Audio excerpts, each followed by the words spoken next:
Kedatangan dari klien atau sendiri mungkin. Yang pertama saya dampingi namanya Yugo panggilannya ya, saya sebut panggilannya saja. Dia diperiksa sebagai pelapor dugaan tindak pidana penistaan agama yang terjadi sekitar 18 November 2024 yang diketahui melalui media sosial.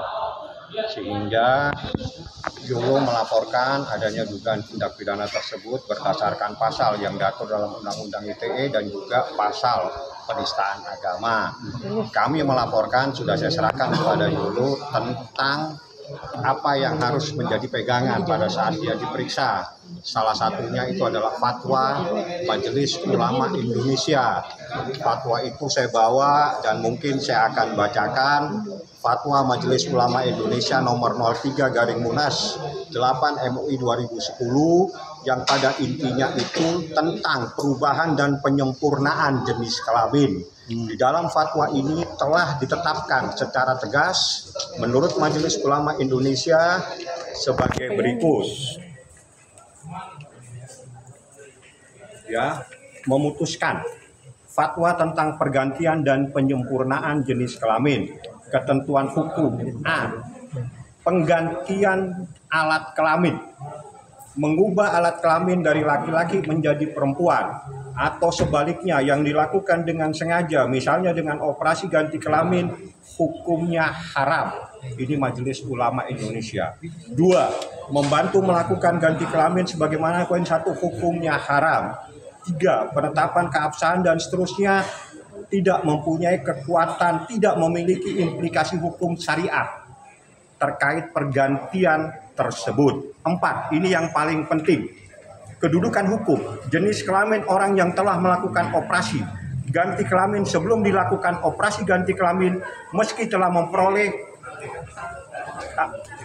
saya ulangi ya. 4. Kedudukan hukum jenis kelamin orang yang telah melakukan operasi ganti kelamin sebagaimana poin 1 adalah sama dengan jenis kelamin semula seperti sebelum dilakukan operasi ganti kelamin meski telah memperoleh penetapan pengadilan. Artinya Majelis Ulama Indonesia secara tegas sudah menyatakan pergantian jenis kelamin haram. Kalau ada orang yang melakukan pergantian jenis kelamin, maka pada saat dia melakukan ibadah, dia harus berpedoman kepada jenis kelamin sebelum dia melakukan jenis kelamin. Contohnya, kalau dia laki-laki, dia harus menggunakan atribut sebagai seorang laki-laki pada saat dia ibadah. Itu salah satu fatwa MUI dan ini sudah saya serahkan kepada Yolo untuk disampaikan kepada penyidik, termasuk juga bukti adanya screenshot, adanya video dan sebagainya, termasuk adanya penetapan yang membuktikan bahwa memang betul telah terjadi pergantian jenis kelamin. Tidak ada penyempurnaan jenis kelamin seperti itu. Bang, kalau yang dihukum pidana sendiri itu seperti apa, Bang? Kalau dari itu nanti dari, jadi gini, ini fatwa MUI hanya memperdomani cara tentang seseorang melakukan ibadah.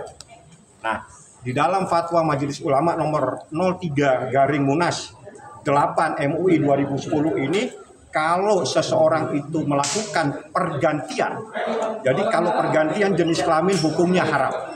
Artinya kalau sudah haram, semua yang terjadi termasuk pada saat dia ibadah itu, dia harus kembali kepada jenis kelamin sebelum melakukan pergantian. Kalau dia laki-laki, harus pada saat ibadah dia laki-laki. Kalau dia perempuan, pada saat ibadah dia menggunakan atribut sebagai seorang perempuan. Itu fatwanya dan ini ada di penyidik saat ini. Sanksinya apa, Bang, kalau misalnya? Itu kembali ke pasal tindak pidananya. Kalau seseorang melakukan penistaan, itu ada pasalnya sendiri, pasal 156 dan Undang-Undang ITE, ancamannya pasti tinggi. Biar nanti itu di urusan penyidik. Jadi di dalam persoalan penistaan agama itu pasti pedomannya adalah Majelis Ulama Indonesia. Kami sudah bawakan. Ini adalah fatwanya Majelis Ulama, ini jadi pedoman buat penyidik, buat siapapun juga apabila terjadi persoalan seperti ini.